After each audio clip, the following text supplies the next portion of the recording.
Britain's conversation. The Nigel Farage Show. Mr. Nigel Farage. Thank you, Donald, and good evening, everybody. Well, I said on this show a week ago that I couldn't remember in my lifetime a new government getting off to a worse start, because we had the Foreign Secretary, Boris Johnson, publicly disagreeing with the Chancellor, Philip Hammond, and that was specifically over the 1% pay cap for public sector workers. Little did I know that it was going to get a lot worse than that and descend into farce over the course of the last weekend, where now they're all publicly briefing against each other. There was a drinks party that took place last Thursday in London, The Spectator magazine, absolutely stuffed with cabinet ministers, junior ministers, backbench Tory MPs, and everybody behind the backs of their hands briefing against each other. I've no doubt some of you are pretty disgusted by this, because we've only just had a general election that was going to give us, do you remember, strong and stable government. Well, it's a very long way from that. So what's it all about? Well, it's all about the split. It's all about the fault line that has been there in the Conservative Party for nearly 50 years. And it is the attitude towards being part of the European club. And there are some very senior figures in this cabinet who basically do not want Brexit to mean leaving the single market, leaving the jurisdiction of the European Court of Justice, and they're fighting back. Who are they? Well, of course, the Chancellor, Philip Hammond, continually talks post-Brexit about transitional arrangements, ones that could possibly last for many, many years. You've also got Damien Green. He's effectively the Deputy Prime Minister. Again, very much somebody that does not want what he would call a hard Brexit. And, you know, it's not just them. Amber Rudd, the Home Secretary, very much in that same camp as well. And on the other side, you've got the David Davises, the Boris Johnsons, the Michael Goves, who believe that Brexit was about leaving the court, leaving the customs union, taking back control of our borders. There is a hell of a split there. And you can always tell there's trouble in the Conservative Party, because their reliable old dinosaur, Lord Heseltine, is brought out, I think, at the Natural History Museum, but I only say that because he absolutely hates me. And what I say back to him in turn is quite mild, believe me. But even Hezza is at it again, and you just heard him on the news, stirring everything up. So it's not a very pretty picture. And you might say, does it really matter? Well, let me put this to you. It really does. Why? Because we are just about to go into a period where we're going to make the biggest change, the biggest political change this country has seen for hundreds of years. We're leaving the European Union. We're taking back control of our own country. And our chief negotiator, David Davis, goes into these negotiations, and I saw those pictures today. Monsieur Barnier looking very much in charge, looking very much the governor. Indeed, Monsieur Barnier setting the terms of the agenda. So we're discussing, at this phase, citizens' rights, money, namely, what's the exit bill going to be? We're talking also, because they want to, about the Northern Irish border with Ireland, although quite why that's their business, I'm not exactly too sure. So all the things we're talking about are being dictated by Barnier. And what we need is a Brexit negotiator in David Davis, who's got, in my opinion, who's got the full support of the British cabinet behind him, a united voice, because if Davis's hand is weakened, then we're unlikely to get the kind of Brexit that 52% and now 70% say we should get on and do. So I'm asking you, does Davis look strong or weak as these second-round negotiations begin? And so if you think he has been weakened, effectively somewhat stabbed in the back by his own colleagues, then please call me on 0345 6060 973. Maybe you think, no, it's OK, Davis is ex-SAS, he's a cool guy, he's still got the upper hand, then text at 84850. Or perhaps you think like, Tony Blair.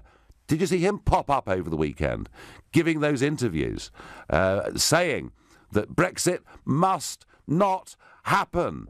I have to say, personally, I thought the whole thing was pretty loathsome. I would have thought after the Iraq inquiry, after the Chilcot report, it might be better if he kept out of public life. But no, he's still there, fighting the EU's corner. I wonder whether he thinks if Brexit can be reversed, maybe, just maybe, he could become the President of Europe one day. If that's what you think, maybe you agree, maybe you disagree, feel free to tweet at LBC using the hashtag Farage at LBC. And of course, I'm here in the London studio, and by going to lbc.co.uk, you can watch us live on Facebook. So, is David Davis looking strong all week today in the negotiating rooms of Brussels? David from Mansfield, good evening.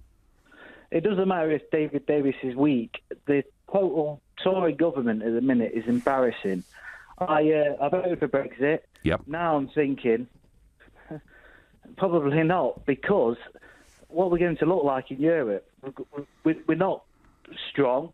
We've got nothing to fall back on. I just think we're an embarrassment. Well, actually, David, I'm going to disagree a little bit with you.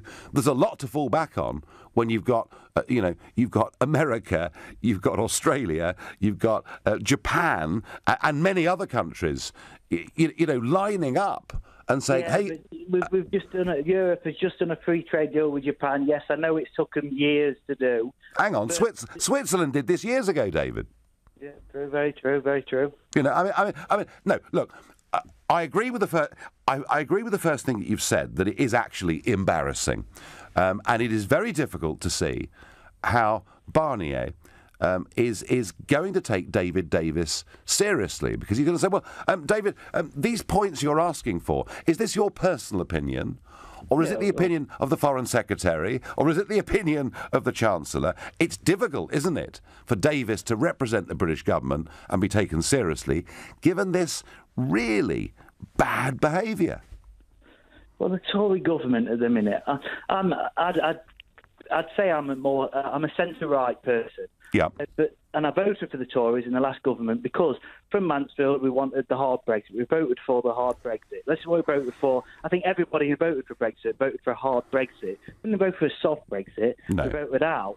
But obviously now we're going to get, the way that things are looking, is a soft Brexit. If we vote the Labour Party in, we'll get a soft Brexit for some reason. But what's the point of voting Brexit to get a soft Brexit? Well, out is out in my. No, well, I think, and David, I think, as I say, the opinion polls say that 70% now, however they voted, whatever they thought at the time, think it's a democratic decision. Let's get on with it. And what's interesting, David, is, and you were a Brexit voter. I wonder how high immigration was on your list of concerns when you voted Brexit. Huge. You don't know what's happening up in the old pit villages that are happening up in the north of Nottingham. It's totally flooded with Eastern Europeans. I'm not saying they're a bad thing.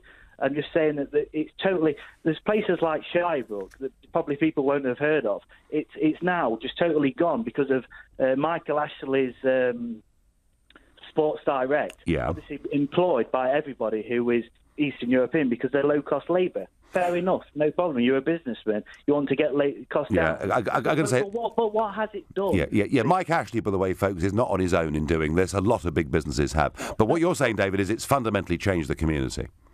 Totally changed the community. Yeah. Totally changed everything. But that's not my point. My point is, I voted for Brexit, but we're not getting the Brexit that we voted for. We're getting a totally different Brexit that's going to be coming, and it's just a shambles. Well, I believe that David Davis wants the kind of Brexit that you voted for. And I say that because I shared platforms with him all over the country during the referendum campaign. I've known him a long time.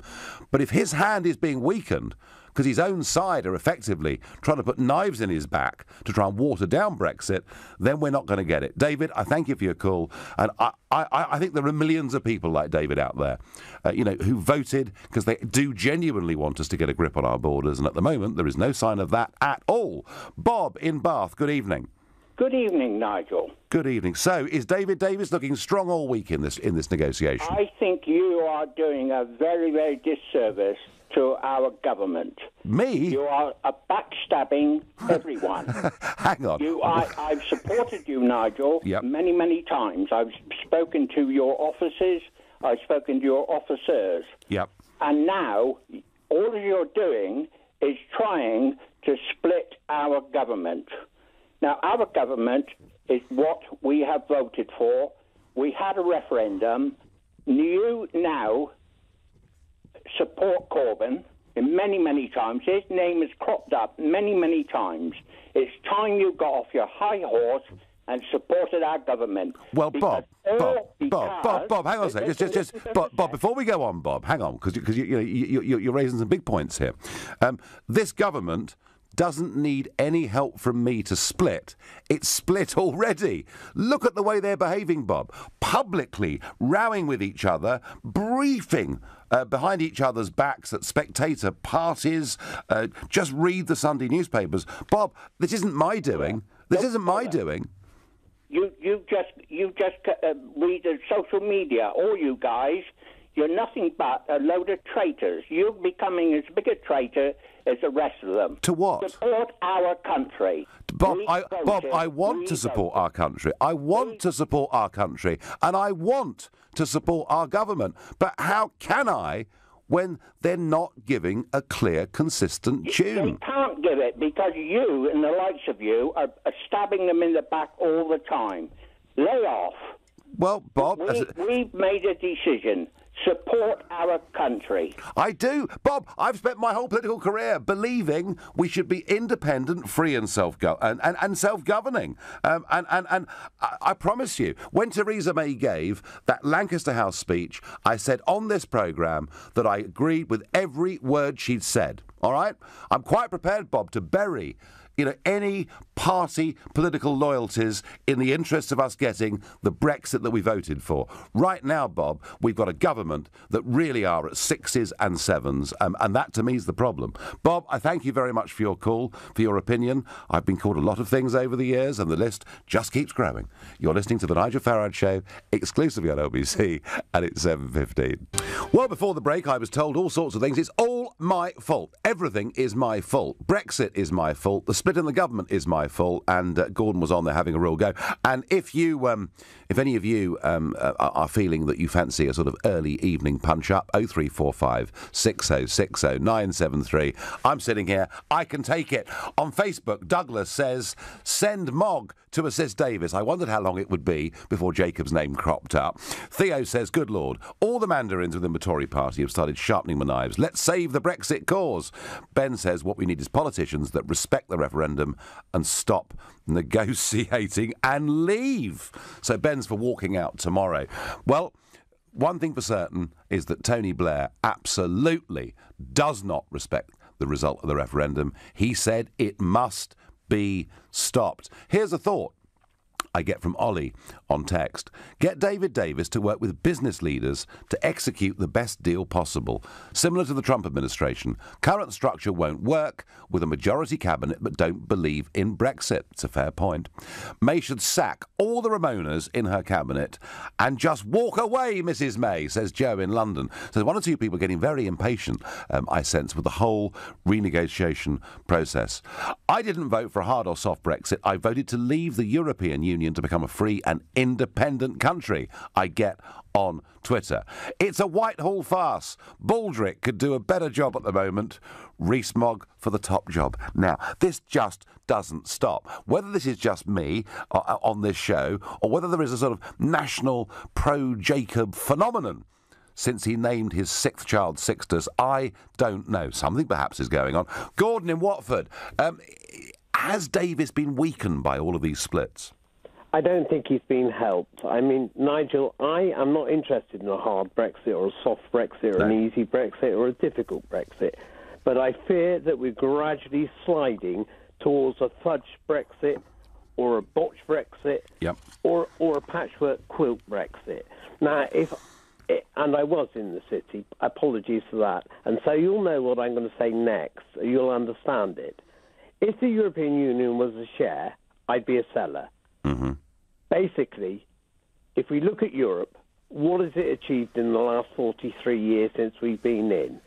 The worst growth, you know all the figures, it's awful. And I don't want to be any part of that awfulness for any more time at all. Let alone, Gordon, what it's done to democracy. Just look at poor little Greece, who've literally been crushed by these people. I mean, how anybody on the left of politics can think, and they're split, of course, but how anyone on the left of politics in Britain can think the EU is a good thing when frankly, you get general elections being overruled by the European Commission, I don't know, Gordon.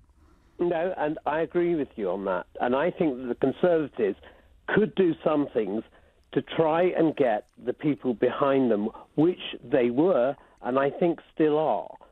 And what they have to do is be a little bit, to listen a little bit more to the people. Yeah. And actually, they can enact several things which will make the passage easier. Very simply, the better the Brexit deal we get, and I want a true Brexit or a real Brexit, which means sovereignty and laws and borders, I want all of those things. But to make it easier for those people who are feeling the pinch at the moment, there are many things which can be done.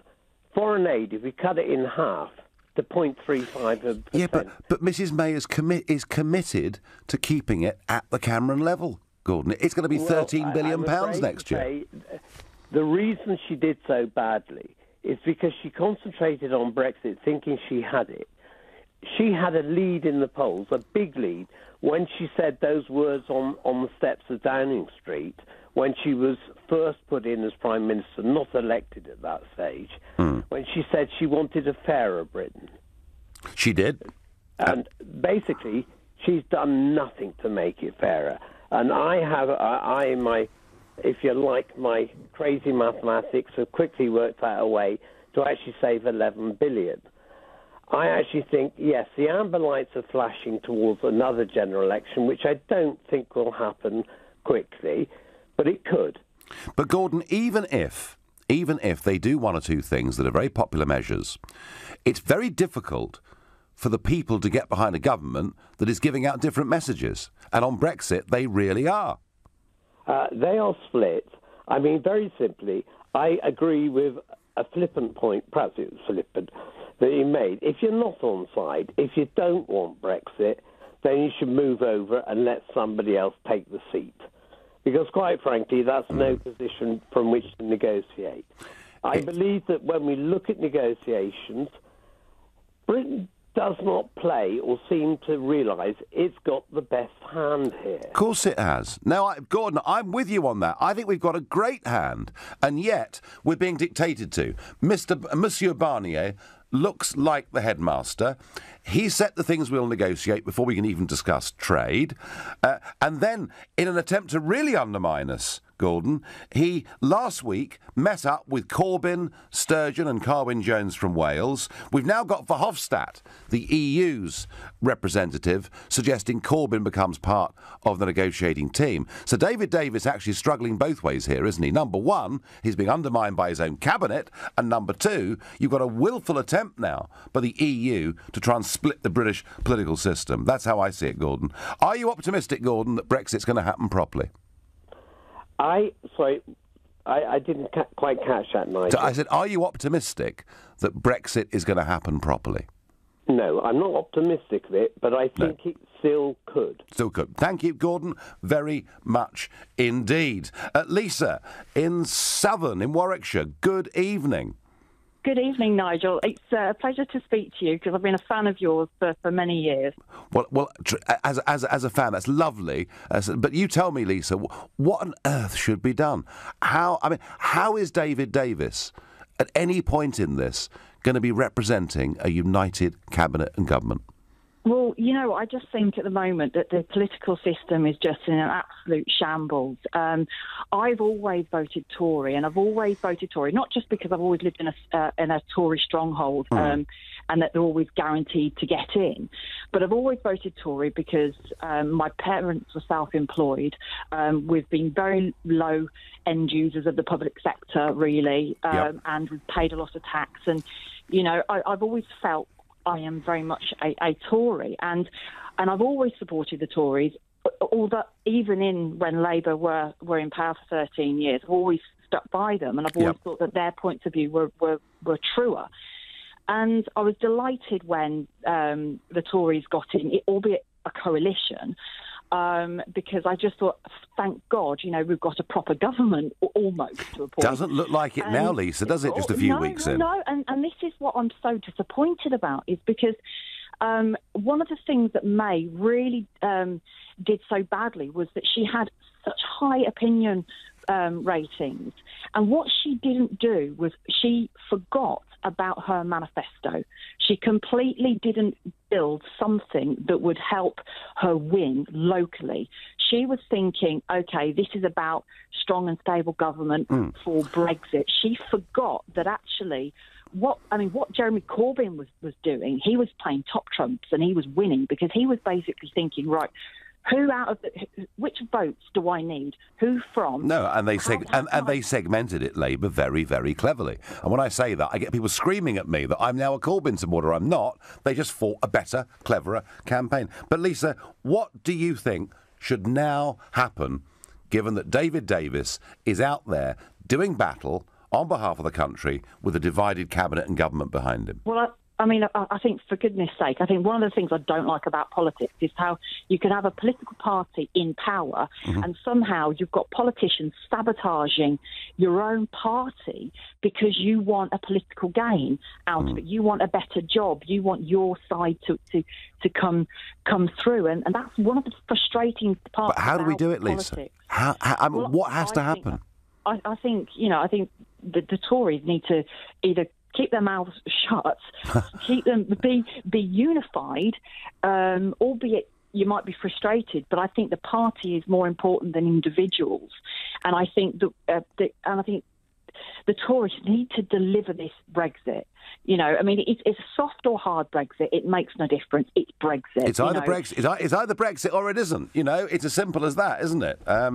Lisa, I sense your frustration. I'm sure there are a lot of Tory voters feeling like you. Steve tells me on Facebook, I tell you, with this government, you won't have any Brexit and you won't be part of the EU either. We'll be in a vacuum. Craig says, did Theresa May not expect some sort of rebellion when she increased the number of Ramonas in her cabinet? She is losing her grip, and the only reason why I voted for her was because I thought she'd deliver on Brexit. How wrong am I? Well, Craig, it's probably just a little bit too early to tell. Anonymous text here. You are the main problem for what's happening in the UK. Thank you. Nigel, it's only the second round of negotiations and you are undermining it. The EU watch what you say, says Peter in Southampton. And I've got more of these. Charles says, sadly, you are driving a wedge into the only government we've got, unless you want Labour to come in and wreck the economy, says Charles. Ladies and gentlemen, I don't have to do anything to attempt to split this government. They all hate each other already. I'm nothing to do with it. I promise you. You're listening to the Nigel Farage Show, exclusively on LBC. It's 7:30. David Davis getting on with the second round of negotiations with the European Union with, I'm suggesting to you, his hand seriously weakened by a cabinet that are split, that are briefing against each other, and where the disagreements on what the shape of Brexit should be are clearly very profound. Strangely, to me at least, callers and texters and tweeters seem to think it's my fault, that somehow I'm stabbing the government in the back. I don't need to. They're doing it to themselves. But the other story that we have been following over the course of the last week and more is, of course, the story about baby Charlie Gard. And I've made it very, very clear from the start of this that I believed it was about parental choice, that provided little Charlie wasn't suffering unnecessarily, the decision as to whether he should go to America to get a revolutionary new treatment that may or may not work, that decision should be taken by the parents and not by the hospital here in London. And at no point have we done this because we want to have a fight with Great Ormond Street, who've done phenomenal work over many, many decades. It's just that medical science moves at different speeds around the world. And I found it very hard to believe that the medical establishment, backed up, it seems, by almost the entire political establishment, were not for giving Charlie's parents the opportunity of giving that boy one last chance. I think I found myself the only political figure backing these parents in this campaign. I know a lot of you felt the same way. And I'm pleased to report that what happened on Friday was in many ways a great victory for parental choice, in that the judge said that he would allow for the American doctor, Dr. Hirano, who's the professor of neurology at Columbia University Medical Center in New York, he would allow the doctor to come and examine little Charlie Gard to give an opinion. And that is exactly what Dr. Hirano has been doing today. And he'll be doing some more of this tomorrow.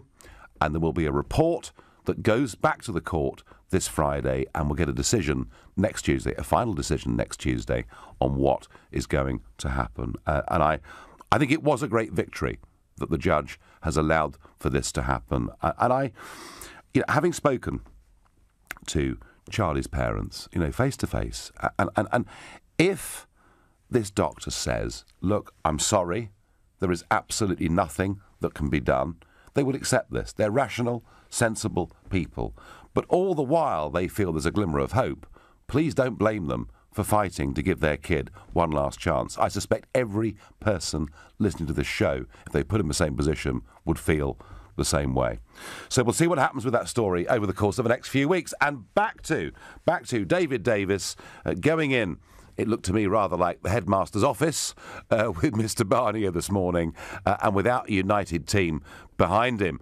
Marin says to me, Nigel, can you publicly ask Tony Blair to keep out of Brexit talks? He helped wreck our EU membership.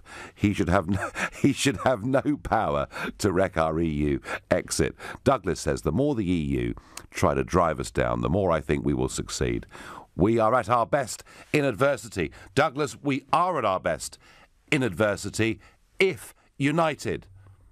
And this is the point I make to my detractors right now, who are saying that I'm damaging the process by criticising the government. The government is split. If the government was united, and if it was pushing to get the things that Theresa May outlined in her Lancaster House speech in January of this year, I would be on this show saying, great, keep going. The fact is, it's just not happening. Chris in Blackheath is my next caller. Chris, good evening.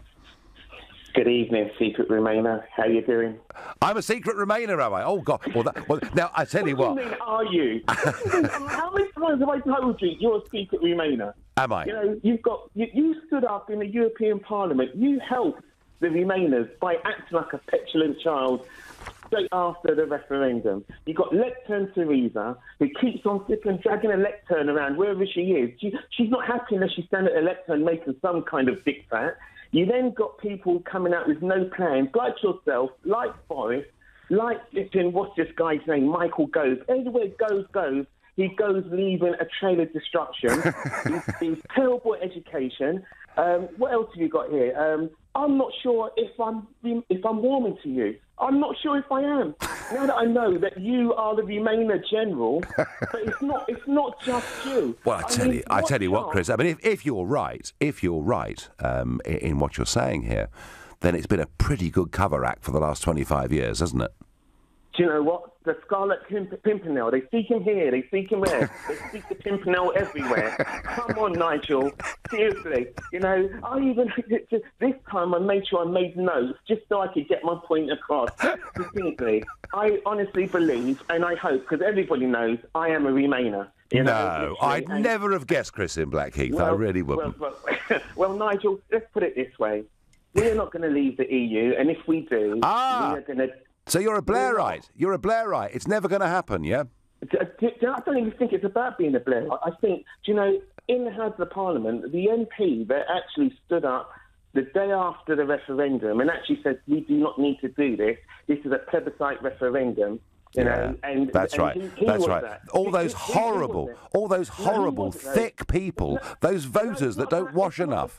It's not about being... It is. Oh, Chris, it is. Believe you me. I hear it again and again and again. The stupidity of the Brexit voter. We are the masters. We know what's good for everybody. Well, do you know what, Chris? I mean, the greatest thing about the referendum was that the establishment got the kicking that it deserved for its sheer arrogance over decades in assuming that it knows what's good for ordinary folk. Yeah, but Nigel, you've just actually, you just said it there. The establishment got a kicking. But at the end of the day, what about the people who come after you, who've got to make the money for the country to take care of the older people. It's not about just giving the establishment a kick in, Nigel. No, Chris, you're quite right. It's about the United Kingdom becoming independent, democratic, free, and opening ourselves up to the 85% of the global economy that is not part of the failing European Union. Chris, I am optimistic. I am bullish. I think there is so much more we can do, freed from the shackles of this club. Well. You're pessimistic as well, Nigel. No, Chris, if we do this properly, it'll be fabulous. The worry I've got, if I'm being frank with you, is I'm not sure this government, given that it's so divided, actually knows what to do. And Can I go one step further? Go on. Can I go one step further? Yep. You shouldn't be worried about the fact that the government don't know what they're doing, because they don't. They haven't got a plan. They haven't got a clue what they're doing. You've got David Davis, who's going to be slaughtered on the Parliament, on the steps of the EU Parliament, not because the EU wants to do it. It's because he's being sold down the river by his own party. I agree with that. No. I absolutely agree. So, Chris, given that you and I come at this from a different political perspective, what do you think should happen next? I think you're not going to like it. Your supporters aren't going to like it. Right. But you know what? It's back to the ballot box and debate it properly. Debate it properly. Another referendum. Yeah, well, yeah. But Chris, it wasn't the best of three, was it? I mean, we were told this was a once in a lifetime opportunity, and we took it. Nigel, do you know what? Nothing's a one-time in a lifetime opportunity. That's number one. And number two, when if everyone's sitting there saying, "Oh, let's cut the budget, the foreign aid budget," do you think the government are going to spend more money on what the government spend money on what they want to spend it on? They don't spend the money on what the people want them to spend it on. No, Come on, Nigel, you know that's true. Chris, you've entertained me hugely. Thank you. If it was a 3-hour show, I'd keep you on forever because it was great fun. But there we are. What about Corbyn joining the negotiating team? Says William from Newcastle. Well, that is what Mr. Verhofstadt was suggesting earlier on today. The problem with the European Union is that the people running it live in their own little bubble, just like our own members of Parliament. They don't have the slightest interest in what the people want or have to say, says Philip in Whiteleaf. Well, I think they do have an interest in what people have to say and think. It's called election time, Philip, and then they have a lot of interest in it. We should pull Davis out of the negotiations with the EU for 12 months and concentrate on trade deals with all those other countries first, so the EU cannot hold a gun to our head, says Paul. Do you know what? Logically, that is absolutely right. But, of course, the trouble is, our lords and masters say that we're not allowed to negotiate or sign any trade deals until we've left the European Union. So, in a sense, they've got us in a vice both ways. And I think we're going to need, Paul, some real courage and some real bravery and some real leadership. There are big global opportunities out there. And I was pleased, actually, to see that Liam Fox was out on the TV screens again and radio waves this weekend. He's been quiet for a long time. He is the guy whose job is to open us up to the rest of the world. In many ways, he's got one of the most exciting jobs any British minister has ever had. And Paul, we can't be told by unelected bureaucrats we're not free to speak to the rest of the world to shape our global future. It simply isn't good enough in my view. You're listening to The Nigel Farage Show, exclusively on LBC, and it's 7:45. David Davis going into the lion's den with knives in his back that have been planted there by people in his own cabinet and government. It's hard to believe, given the enormity and the magnitude and the opportunity of what Brexit represents. James on Twitter says, a question for you. Given you know the EU a lot better than most, if we did negotiate trade deals anyway, what could they do to us? James, do you know what they could do? They could throw us out. Oh, we're leaving anyway. There's nothing they could do to us, and that really is the point.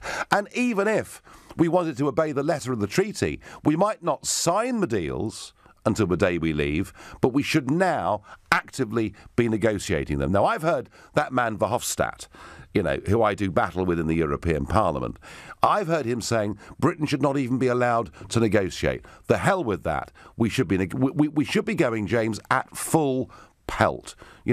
the point about the Brexit vote is it was not Britain becoming isolationist. Far from it. It was Britain being able to be a genuine global trading figure in the 21st century. On text I get, is it the same Tony Blair who wanted us to join the euro? You bet your life. And I think he probably would too. Nigel, we should offer a referendum on the deal. And if it's rejected, we return to WTO rules. Cheers, Dave in Basingstoke. Well, yeah, I mean, look, if we did that... Dave, we are going to leave. I'm still totally confident. I do not believe that any political party, certainly Labour or Tory, could go against Article 50, could go against us leaving. We are going to leave. What we're debating is whether we're, in the end, going to finish up leaving in name only. It would be excellent for Britain if Jeremy Corbyn joined the negotiating team on the side of the EU, says James in Barnes. Well, that would be interesting, wouldn't it, given that Corbyn for 33 years has sat in Parliament and been far more Eurosceptic than me. He's been far more critical of the European project than I've ever been. My language on the EU is very moderate compared to what Tony Benn and the gang had been saying all the way back to the mid-1970s. Gareth in Swindon, did David Davis look to be in control today, in your opinion? No, not really, but I wanted to call really about what you said about Tony Blair earlier, and if anybody out there has any thoughts on him. Whilst I don't agree with what he's saying now, I wish we had somebody, with his passion, kind of debating for Remain when the debate was happening. I feel like there was nobody really on the Remain side that had any charisma behind them. David Cameron was... hang on, you had the Prime Minister, you had... He was towing party lines, though, wasn't he? And their party line was, well, we're not really sure. No, Gareth. But Cameron fought for Remain with all his heart and soul, as indeed did the Chancellor, George Osborne. I mean, they gave it everything they had. Yeah, well, you can argue that, but I still think that the whole referendum was called because of pressures within the Tory party. I still think we can't be sure what sort of pressures were kind of going on behind the scenes. It was obvious. Gareth, they were losing millions of voters to UKIP, and they were beginning to see sitting MPs wanting to defect to UKIP. He had to do something to stop that from happening, because it was going at a hell of a pace, and the referendum, he thought, was his way out.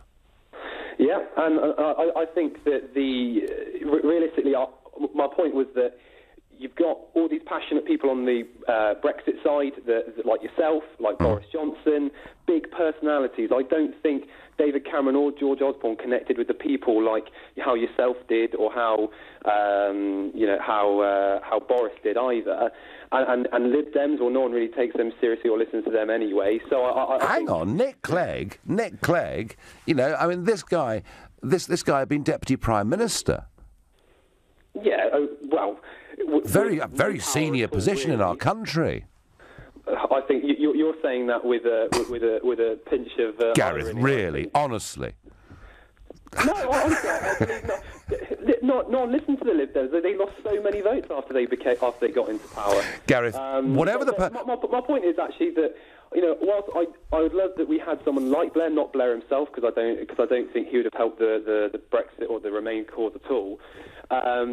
I wish we had somebody with his passion fighting for it. We didn't have that. I didn't feel like we had that. The Remainers lack passion. I think actually what the Remainers had in that referendum campaign, Gareth, was a total diet of daily negativity. They kept telling us, unless you vote to Remain, your house price will collapse, the stock market will disappear. They almost predicted that a plague of locusts would descend upon our crops. They fought an entirely negative campaign, Gareth, and they thought they'd win because the Tories won the election in 2015 by being negative about the SNP.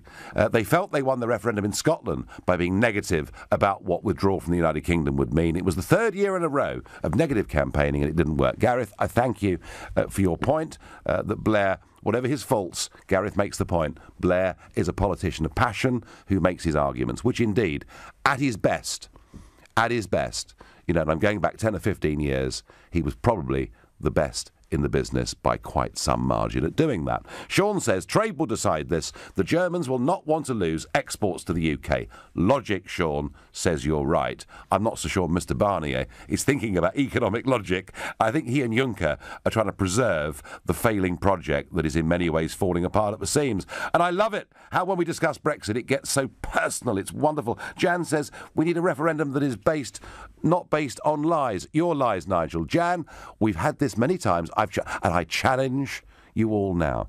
Tell me one lie I told during that referendum campaign. Just one, Jan. Lines are still open, Jan. 0345 6060 973. Lynn says Hammond should be sacked. Matt says this government are deliberately messing this up. Think about it. A Remainer PM, a Remainer Chancellor, and so on. Oh, Matt, it can't be that bad, can it? Nick in Newbury. You know, how's Brexit going? Is David Davis being let down by his own side? Well, it's all very well for you, Nigel, to come on here Monday to Thursday every night, reaping up all your fans' affection, thinking that you got them Brexit and everything, when actually they're actually in government doing it. You're not. You talk about splits. Yeah. You talk about splits. What happened to UKIP? You talk about loathsome. You look at people like Paul Nuttall and people like that. I think it's all double standards and hypocrisy. And just on that point that last caller was making, I know one of your specific mantras is that UKIP, or you got the vote, you got the referendum. No, you didn't. They were going to have the vote anyway. No, they weren't. A wonderful diversion. No, they weren't. A wonderful diversion about Europe. Banging on about Europe was a massive diversion against the problems the Tory party faced. And you're a Tory just as much as they are. Oh, I? But why have I not been a member since 1990 then? Because you couldn't get elected. Well, hang on, I was. But I was. You couldn't get elected. You couldn't get elected. But I was 26 years old and working in industry. Nick, you know, you can fire whatever venom you like at me, but it's got to have some basis of fact, hasn't it? Well, the reason why you didn't carry on in the Tory party because you couldn't win a seat. Now that's no disrespect to you. No, Nick.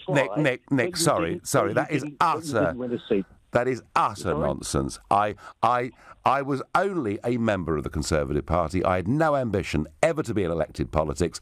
I had a proper job and a life, and I only got involved in politics and helped to form a brand new party whose prospects of success were just about zero because I believed so strongly in the issue. Simple as that. So, Nick, you're a Remainer, presumably, are you? No, I'm not either. I want to see Europe. I want to see a proper political federal Europe. To me, right. The referendum was complete false, based on false notions. So you want really coming out of anything. You want a European army, European foreign policy, European currency. You are a European, Nick. Well, I'm an internationalist, and that's what Corbyn is, and that's what the Bennite anti-Brexit, anti-European stance is. Nothing to do with your type of Brexit. What are you talking about? What are you talking about? Look. I think you understand now. It is very difficult. It is very difficult to be an internationalist if you're part of the European Union and forbidden from making your own relationships around the rest of the world, Nick. Not at all, because the potential of Europe can advance internationally. That's why. One global government. Yes, that's what the Trotskyites want. Nick, I thank you for your call. It's not what I want, I've got to tell you. Well, there we are. Quite a lot of personal stuff over the course of the last hour, but that isn't really relevant. Well, in the wake of this mix-up and these terrible briefings that are going on, Theresa May will remind ministers at Tuesday's cabinet meeting of the importance of keeping their discussions private, Downing Street has said, following a series of leaks. That is too little, too late. Either the Prime Minister sacks a few people and gets a cabinet that is united on Brexit, or she needs to go herself, because frankly it's a farce and David Davis is being put in a completely impossible position. Something has got to give. You've been listening to The Nigel Farage Show here on LBC. I'm back tomorrow at 7. Coming up at 10 it's Ian Collins, but up next it's Clive Bull. Nigel, thank you. Now coming up at 9 it's the Consumer Hour and your calls to Steve